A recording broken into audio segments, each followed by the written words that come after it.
Hi guys, welcome back to my channel Shalu Gera. आज हम chapter करेंगे छंद। छंद शब्द का अर्थ होता है प्रसन्न करना या आह्लादित करना। ठीक है।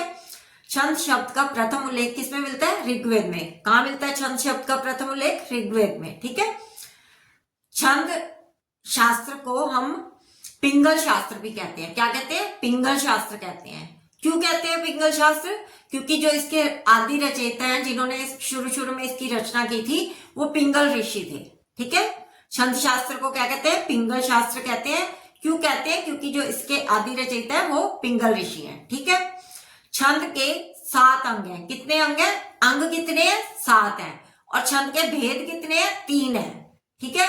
छंद 3 तरह के होते हैं, पर छंद के अंग कितने हैं? 7 अंग हैं। ठीक है। देख लेते हैं हम छंद के अंग कौन कौन से हैं। ठीक है। पहला अंग है पाद या चरण। ठीक है। छंद में प्राय कितने चरण होते हैं? 4 चरण होते हैं। कितने चरण होते हैं? 4। पर कुंडलिया और छप्पिया में 6 चरण होते हैं। ठीक है। 6 चरण मतलब 6 लाइनें होती हैं। ठीक है। पहले और तीसरे चरण को हम विषम चरण कहते हैं। विषम चरण मतलब विषम हम मैथ में पढ़ते थे ना, ऑड नंबर्स को कहते हैं। तो पहले और तीसरे चरण को हम क्या कहते हैं? विषम चरण कहते हैं। दूसरे और चौथे चरण को हम सम चरण कहते हैं। सम का मतलब होता है इवन नंबर्स। ठीक है। दूसरे और चौथे चरण को हम सम चरण कहते हैं। ठीक है। समझ आ गई? छंद में प्राय कितने चरण होते हैं? 4। पर छप्या और कुंडलिया में 6 चरण होते हैं। ठीक है। अगला हम देख लेते हैं वर्ण और मात्रा। ठीक है। वर्ण कितने प्रकार के होते हैं? 2 प्रकार के होते हैं। छंद में वर्ण कितने प्रकार के होते हैं? 2 प्रकार के होते हैं। एक लघु, एक गुरु। ठीक है। एक ह्रस्व और एक दीर्घ। मतलब लघु का मतलब छोटा, ह्रस्व का मतलब भी छोटा, दीर्घ और गुरु का मतलब बड़ा। ठीक है। छोटा, छोटी ई, छोटा ऊ और ऋषि। ठीक है। री वाला ऋषि, ये किसमें गिने जाते हैं? लघु स्वर में गिने जाते हैं। ठीक है। इनकी एक एक मात्रा आती है। और चंद्र बिंदु की भी एक मात्रा आती है। ठीक है। ये चंद्र बिंदु होता है। ठीक है। समझ आ गई आपको? इसकी कितनी मात्रा गिनी जाती है? एक मात्रा गिनी जाती है। ठीक है। बड़ा आ, बड़ी, बड़ाऊ, छोटी ए, बड़ी ए, छोटा ओ, बड़ा ओ। ठीक है। ये दीर्घ स्वर गिने जाते हैं।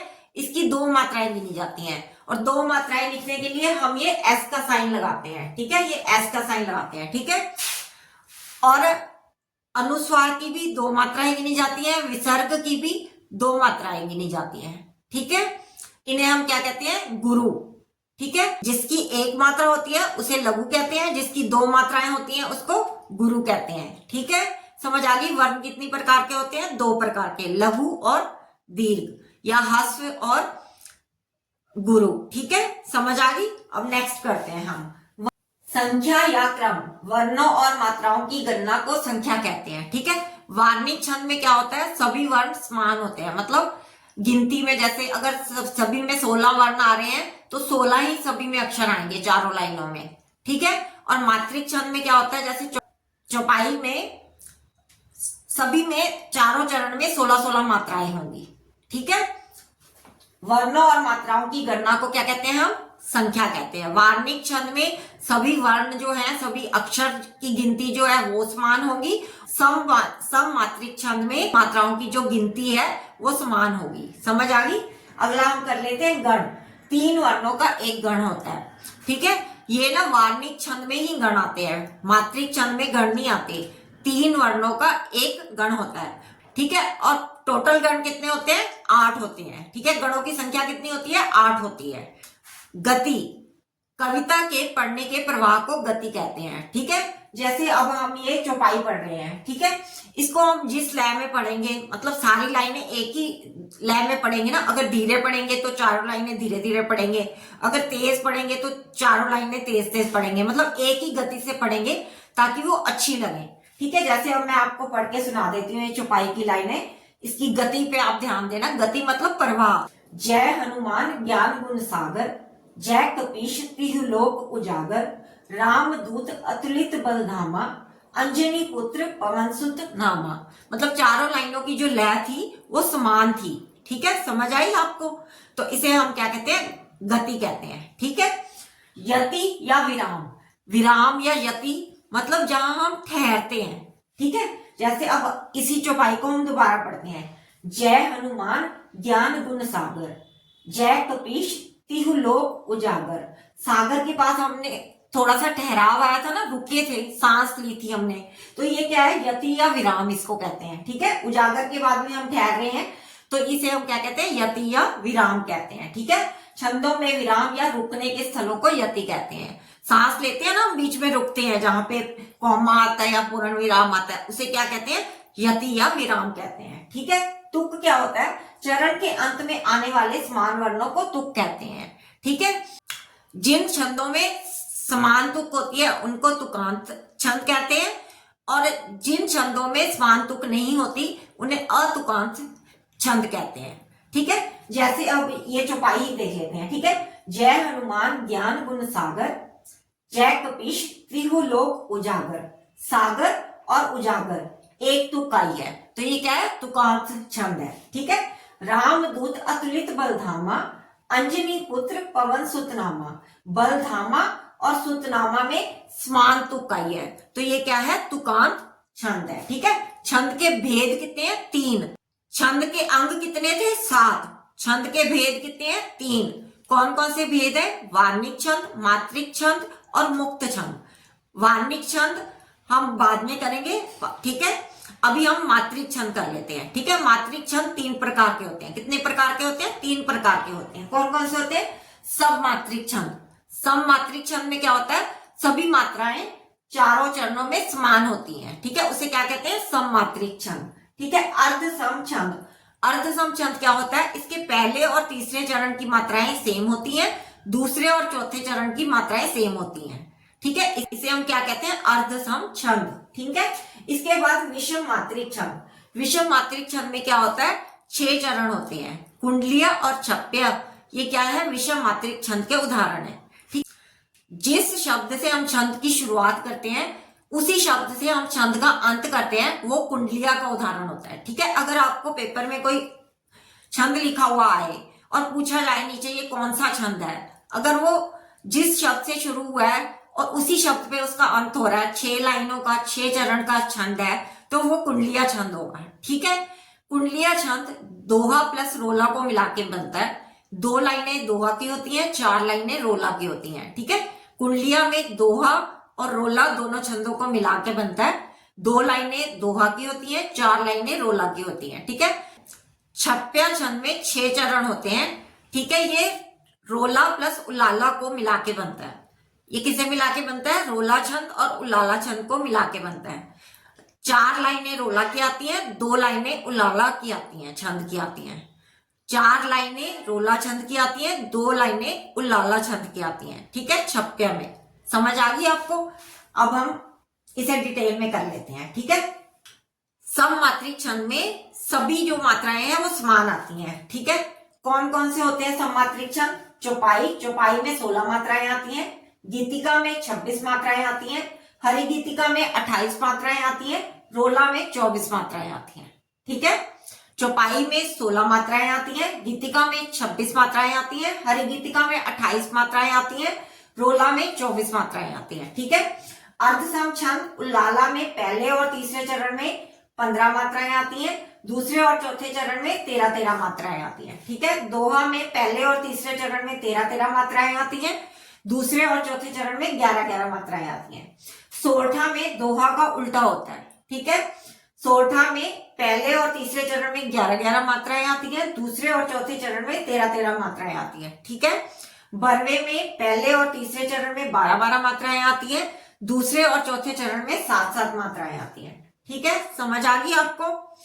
चौपाई में 16-16 मात्राएं होती हैं। मैं आपको वो मात्राएं गिनना सिखा देती हूँ, कैसे मात्राएं गिनते हैं। ठीक है, देखो, जय हनुमान ज्ञान गुण सागर। ठीक है, इसकी एक मात्रा, एक मात्रा, एक मात्रा, छोटे ऊ की एक मात्रा। अब बड़ा आया तो 2 मात्राएं, इसको एस से डिनोट करेंगे।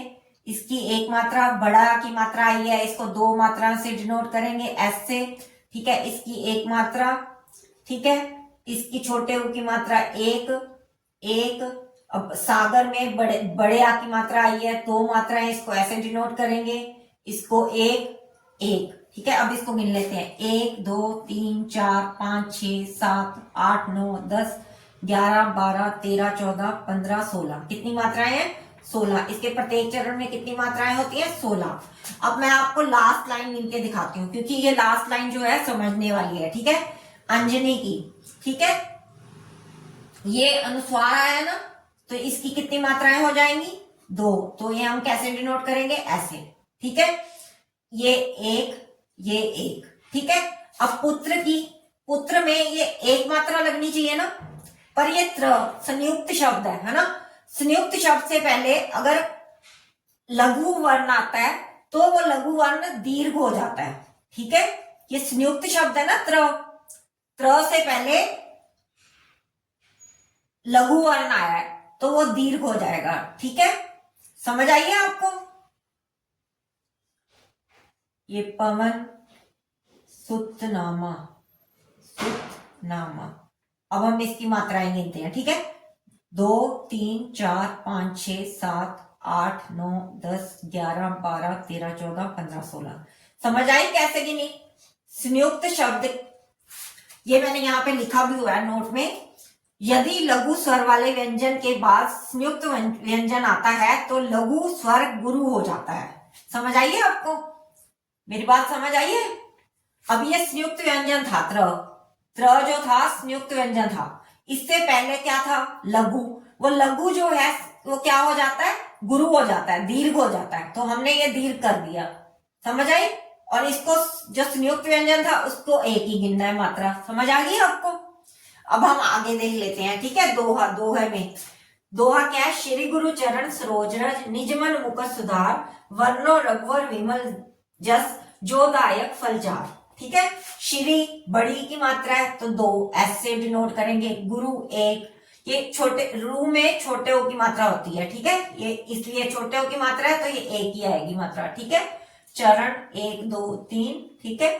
सरोजरज ओ की मात्रा है 2 मात्रा, ये 1 1। अब इसे गिनो, 2 3 4 5 6 7 8 9 10 11 12 13।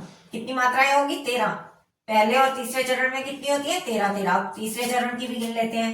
1 2 3 4 5 6 7 8 9 10 11 12 13। कितनी है? पहले और तीसरे चरण में कितनी है? 13 13 दोहे में, ठीक है। और दूसरे और चौथे चरण में कितनी होंगी? 11 11। वो भी गिन लेते हैं। अब हम दूसरे और चौथे चरण की देख लेते हैं, ठीक है। निजमन मुकर सुधार, कैसे मात्रा गिनेंगे? छोटी की मात्रा 1 1 1 1, छोटे की मात्रा है, ठीक है। आ की मात्रा है, गुरु होगी, ऐस लिखेंगे, ठीक है। अब इसको गिन लेते हैं। 1 2 3 4 5 6 7 8 9 10 11। कितनी होगी? 11 मात्राएं दूसरे चरण में। अब इसकी बड़े ओ की, ये ओ की मात्रा जो में एस से डिनोट करेंगे, आ की मात्रा एस से। अब इसकी मात्राएं गिन लेते हैं। 2 2 4 5 6 7 8 9 10 11। दूसरे और चौथे चरण में कितनी है? 11। पहले और तीसरे चरण में 13 13 मात्राएं आती हैं दोहे में। दूसरे और चौथे चरण में 11 11 मात्राएं आती हैं। तो वो क्या होता है? दोहा होता है। समझ आ गई आपको? अब हम कुंडलिया का उदाहरण कर लेते हैं। मैंने बताया था ना कि कुंडलिया का पहला शब्द जो होता है और आखिरी शब्द जो होता है वो सेम होता है, और कुंडलिया में सभी चरणों की 24 मात्राएं होती हैं, ठीक है। जैसे ये कुंडलिया का उदाहरण है। साईं अपने भ्रात को कबू न दीजिए त्रास, पलक दूरी नहीं कीजिए सदा रखिए पास, ठीक है। ये साईं वर्ड से शुरू हुआ था, ठीक है, और साईं वर्ड में ही खत्म हो रहा है। पहला और आखिरी वर्ड जो है कुंडलिया में सेम होता है, और प्रत्येक चरण में कितनी मात्राएं होती हैं? 24 मात्राएं होती हैं, ठीक है। समझ आ रही है आपको? और ये देखो, सदा रखिए पास आया था ना, फिर ये शुरू यहीं से होता है। समझ आई? दोहा प्लस रोला से बनता है। पहली 2 लाइनें दोहा की हैं, फिर बाकी की 4 लाइनें रोला की हैं, ठीक है। जिस लाइन पे ये दोहा खत्म हुआ था उसी से जो है ये रोला शुरू होता है। समझ आ गई आपको? ठीक है, आपको समझ आ गया कुंडलिया का उदाहरण। पहला शब्द और आखिरी शब्द सेम होता है। 6 चरण होते हैं, प्रत्येक चरण में 24 मात्राएं होती हैं, ठीक है। मात्राएं गिननी मैंने आपको पहले बता दी है, ठीक है। अब हम छप्या का उदाहरण देख लेते हैं। छप्या में पहले 4 चरण में 24-24 मात्राएं होती हैं और लास्ट के 2 चरण में 28-28 मात्राएं होती हैं। ठीक है, जैसे ये छप्या का उदाहरण है, नीलांबर परिधान हरित तट पर सुंदर है, सूर्य चंद्र युग मुकुट मेखला रत्नाकर है।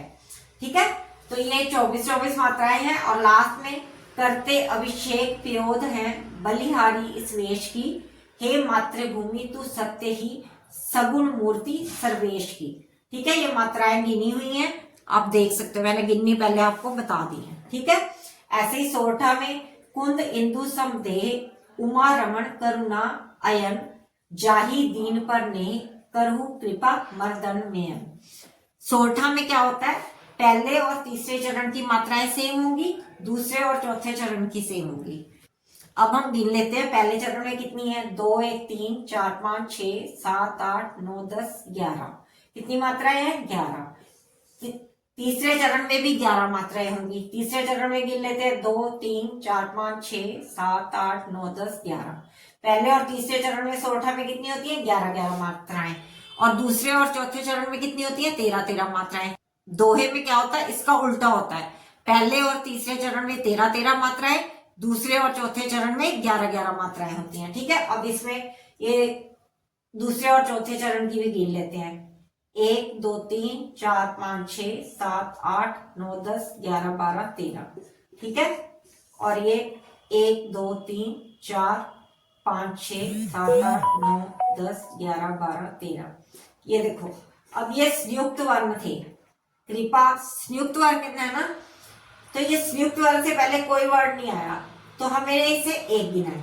और ये मर्दन भी संयुक्त वर्ण है, इससे पहले लघु आ रहा है तो लघु को हम दीर्घ कर देते हैं, ये मैंने आपको पहले बताया था। समझ आई, ऐसे गिनी है मात्राएं। ठीक है, समझ आ गई। अगर आपको वीडियोस अच्छी लग रही हो तो वीडियोस को लाइक करें, शेयर करें और सब्सक्राइब करें, और कमेंट भी कर सकते हैं। अगर आपको कोई बात ठीक नहीं लग रही या आप कोई राय देना चाहते हैं तो प्लीज आप कमेंट भी कर सकते हैं। Thanks for watching.